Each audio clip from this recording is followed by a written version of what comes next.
எல்லாருக்கும் வணக்கம். நீண்ட நாட்கள், நீண்ட வருடங்களுக்கு அப்புறம் உங்கள் எல்லார் முன்னாடியும் மாம் ஃபில்ம்காக நான் இங்கே வந்திருக்கேன். நீங்கள் வந்ததுக்கு ரொம்ப நன்றி. இந்த ஃபில்ம் என்னோட கணவர் போனி கபூர் சொன்ன மாதிரி ஒரு சிம்பிள் ஸ்டோரி தான், but it's very emotional family drama. இந்த ஃபில்ம் ஒரு தாய் ஆர் மகளோடைய கதை, ஒரு டீனேஜரோட கதை. It's a universal story. எல்லாருக்கும் பிடிக்கும். எனக்கு நம்பிக்கை இருக்குது உங்கள் எல்லாருக்கும் இந்த படம் ரொம்ப பிடிக்கும்னு நான் எதிர்பார்க்குறேன்.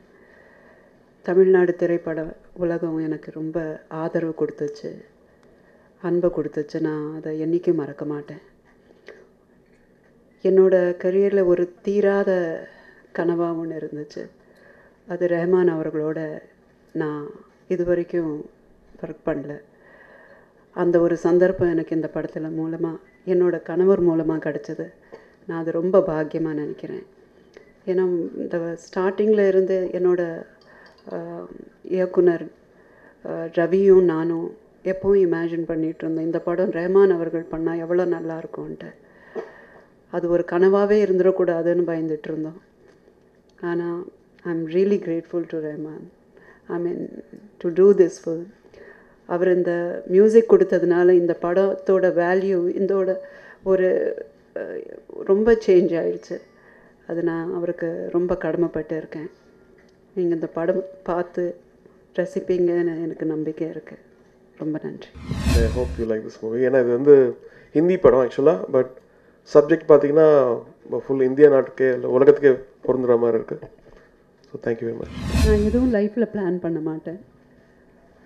நான் எப்படி இங்கிலீஷ் பண்ணணும் அதே மாதிரி அந்த படத்துக்கு அப்புறம் என்னோடய குழந்தைங்களோட என்னோடய ஃபேமிலி லைஃபோடு நான் பிஸி ஆகிட்டேன். ஒரு நாள் என்னோடய ஹஸ்பண்ட் போனி கபூர் அவர்கள் இந்த ஒரு அவுட்லைன் ஸ்டோரி சொன்னார். எனக்கு ரொம்ப பிடிச்சிருந்துச்சு. அதுக்கப்புறம் ரவி டைரக்டரை சைன் பண்ணி அதுக்கப்புறம் அந்த ஸ்டோரி டெவலப் பண்ணாங்க. அதுக்கே ஒரு 2 வருஷம் ஆச்சு எல்லா ஆர்டிஸ்டையும் சைன் பண்ணி. அந்த படம் ஸ்டோரி கேட்டதுக்கப்புறம் இந்த படம் தான் நான் கண்டிப்பாக பண்ணணும்னு எனக்கு இது ஒரு being a mother, I could relate to that character. அந்த மதரோட ஒரு எமோஷன்ஸ், குழந்தைங்களுக்காக எந்த அளவுக்கும் போக தயாரான ஒரு மதர் கேரக்டர். அதே மாதிரி டீனேஜர்ஸ்க்கும் இது ரொம்ப முக்கியமான படம். பாகிஸ்தானி ஆக்டர் ஸ்பெசிஃபிக்கா இந்த படத்துல நடிக்க வச்சதுக்கு எதனா காரணம் இருக்கா? அவங்க நீங்கள் படம் பார்த்தீங்கன்னா உங்களுக்கு புரியும். ஏன்னா ரொம்ப சிறந்த நடிகர்கள் அவங்கள விட வேறு யாரும் இந்த படத்தில் அந்த ஜஸ்டிஸ் பண்ண மாட்டாங்கன்னு நான் நினைக்கிறேன். அந்த கேரக்டர் அவ்வளோ அற்புதமாக நடிச்சிருக்காங்க. அந்த படத்தை நீங்கள் பார்க்கணும்.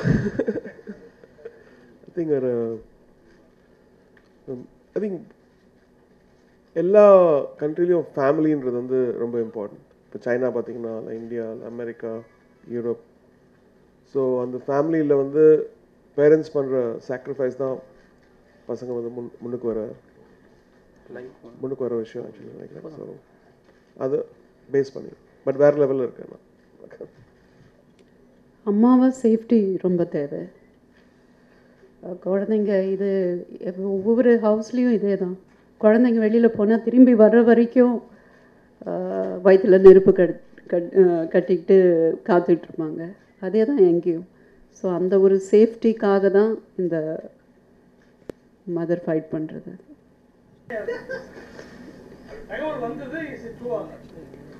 படம் பார்ட் 2 கூட வந்துருச்சு இல்லையா?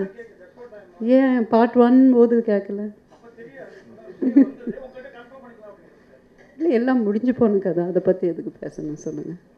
அவங்கக்கிட்ட இருந்து நான் கற்றுக்கிட்டதில் ஒரு 50% கூட நான் என் குழந்தைங்களுக்கு நான் கொடுத்தேன்னா அது ஒரு பெரிய அச்சீவ்மெண்ட் ஆகும். நான் இன்றைக்கி இவங்க முன்னாடி உட்கார்ந்து பேசுகிறேன்னா அதுக்கு காரணமே அவங்க தான். அதை விட ஒரு மதரோட ரிலேஷன்ஷிப், அது நான் வார்த்தையில் சொல்ல முடியாத ஒரு ரிலேஷன். ஒரு பாண்டிங், ஒரு ஸ்பெஷல் ரிலேஷன்ஷிப். அனைவருக்கும் நன்றி, வணக்கம்.